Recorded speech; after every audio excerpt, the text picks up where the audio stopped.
Hello friends. काफ़ी लंबे समय बाद वापस वन कानूनों पर बात करने के लिए मैं आज आया हूँ। वन अपराध के प्रकरणों को कंपाउंड करने के संबंध में बहुत सा कंफ्यूजन चल रहा है और ख़ास तौर से राजस्थान वन अधिनियम 1953 के प्रावधानों के तहत। तो आज मैं केवल राजस्थान वन अधिनियम 1953 की धारा 68 के तहत केस कंपाउंड करने के बारे में बात करूंगा। राज्य सरकार किसी वन अधिकारी को इस अधिनियम के तहत धारा 62 और 53 को छोड़कर अन्य धाराओं के अपराध के मामले में वन अधिकारी को शक्ति देने के लिए नोटिफिकेशन निकाल सकती है। ये इसमें प्रावधान, यानी कि धारा 68 में स्टेट गवर्नमेंट कंपाउंड करने के लिए ऑफिसर को अधिकृत करने के लिए अधिसूचना जारी करने का प्रावधान है। अब यह है कि किस स्तर के अधिकारी को अधिकृत किया जा सकता है। तो धारा 68 की उपधारा 3 में लिखा हुआ है कि रेंज ऑफिसर से नीचे की पंक्ति के किसी भी अधिकारी को इस धारा के तहत केस कंपाउंड करने के लिए अधिकृत नहीं किया जा सकता। यानी कि रेंज अफसर और रेंज अफसर से ऊपर के अधिकारी को किसी वन अपराध का शमन करने, कंपाउंड करने के लिए इस धारा के तहत अधिकृत किया जा सकता है। स्पष्ट है कि वन रक्षक, वनपाल इत्यादि इस धारा के तहत केस को कंपाउंड नहीं कर सकते। इसके अलावा इस अधिनियम की धारा 62 और 53 नॉन कंपाउंडेबल अपराध है, इसलिए धारा 62 के तहत और 53 के तहत किए गए अपराध को कंपाउंड नहीं किया जा सकता। और कंपाउंड करने के लिए अधिकृत अधिकारी जो इस धारा के तहत अधिकृत किया गया है वह वन अपराध के घटित होने के संशय होने पर, यहां शब्द संशय होने पर, तो इससे कंफ्यूजन होने की जरूरत नहीं है, क्योंकि अपराध की 2 सिद्धि तो न्यायालय में होती है। तो न्यायालय में जाने से पूर्व केस कंपाउंड किया जाता है, तो इसलिए 2 सिद्धि नहीं कह सकते, अपराध होने का संशय ही कह सकते हैं। उस संशय होने की स्थिति में यदि आरोपी चाहता है कि केस कंपाउंड कर लिया जाए, तो उस अपराध में हुई क्षति की क्षतिपूर्ति राशि लेकर अधिकृत अधिकारी होता है, वो केस कंपाउंड कर सकता है। तो अपराध में हुई क्षति की क्षतिपूर्ति राशि से वन अपराध कंपाउंड हुआ, लेकिन वन अपराध होने के कारण कोई संपत्ति जब्त की गई है, वह संपत्ति छोड़ने के लिए उस संपत्ति की अनुमानित कीमत के बराबर राशि वसूलने के बाद ही वो संपत्ति छोड़ी जा सकती है। समन हमेशा अपराध का होता है, ठीक है ना। अपराध किया,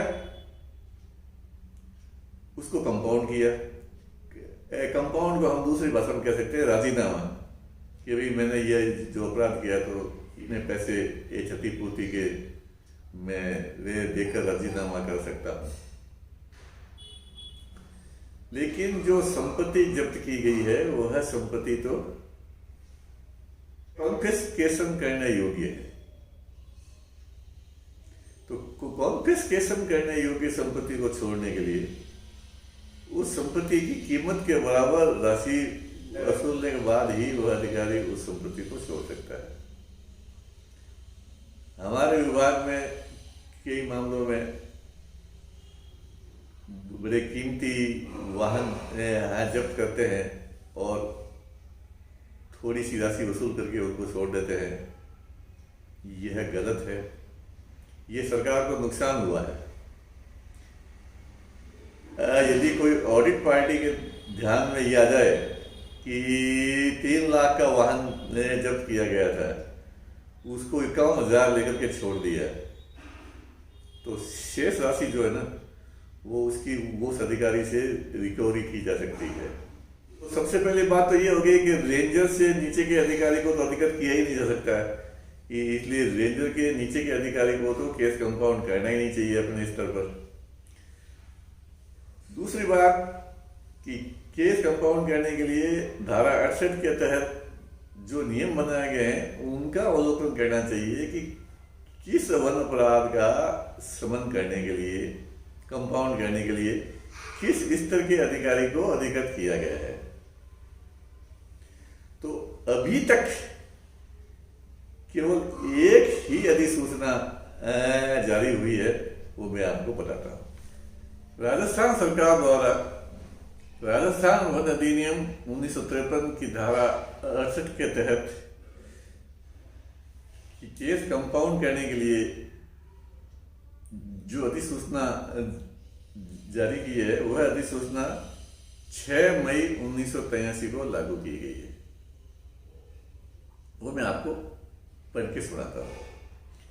राजस्थान वन अधिनियम 1953 की धारा 68 को धारा 76 के साथ पठित करते हुए राज्य सरकार एतद द्वारा नीचे दी गई तालिका के स्तंभ 2 में उल्लेखित वन अधिकारियों को उक्त तालिका के स्तंभ 3 में निर्दिष्ट अपराधों के संबंध कंपाउंड कार्य क्षेत्र में करने और तालिका के स्तंभ 4 में विहित दरों के अनुसार मुआवजा स्वीकृत करने की शक्तियां प्रदान की गई है।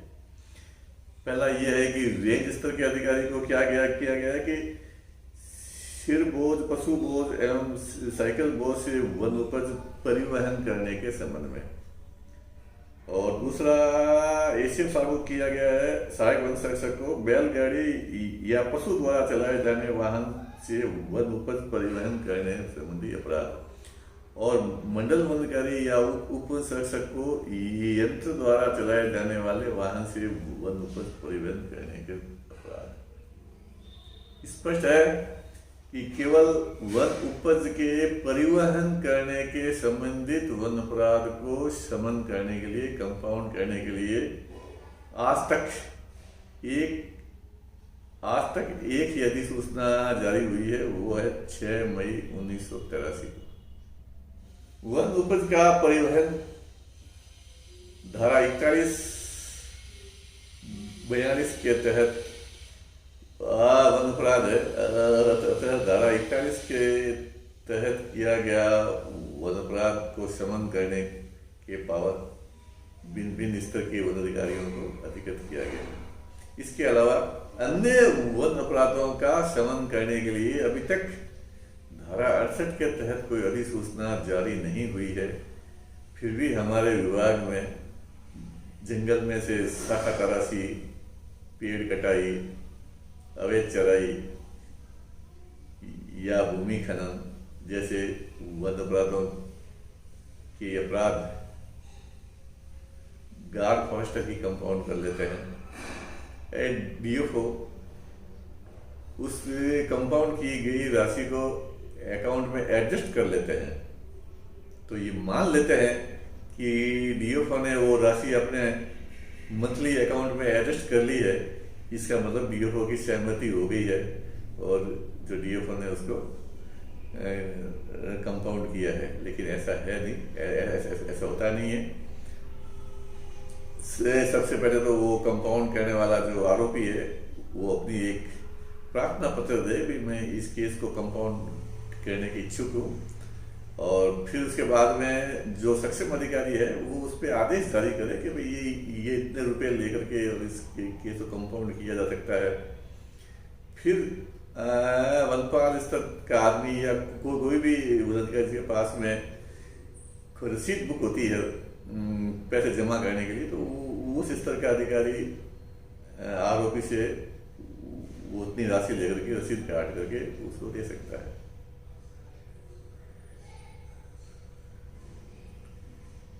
लेकिन धारा 41-42 के अलावा किसी भी वन अपराध को कंपाउंड करने के लिए अभी तक किसी भी अधिकारी को अधिकृत नहीं किया गया है। ऐसे में स्पष्ट है कि धारा 41-42 के अलावा समस्त वन अपराधों का न्यायालय में परिवार पेश किया जाना चाहिए, लेकिन सभी प्रकार के केस कंपाउंड किए जाते हैं। राजस्थान वन विभाग को इसके ऊपर ध्यान देना चाहिए कि यदि केस कंपाउंड करवाना ही है तो अधिसूचना जारी की जाए। बस आज इतना ही। अंत में मैं एक ही बात कहना चाहता हूं सभी हमारे अधीनस्थ वन कर्मचारियों को, जिनके जिम्मे वन सुरक्षा का भार है, कि आप किसी वन अपराध को होते हुए पकड़ते हैं या संशय होता है, तो केवल वन उपज के परिवहन के संबंधित अपराध के मामले सक्षम अधिकारी को कंपाउंड के लिए भेजने चाहिए। इसके अलावा कोई अन्य वन अपराध हो तो उसे न्यायालय में ही परिवार पेश किए जाने चाहिए, जब तक धारा 68 के तहत कोई नई अधिसूचना जारी नहीं हो जाती। नमस्कार।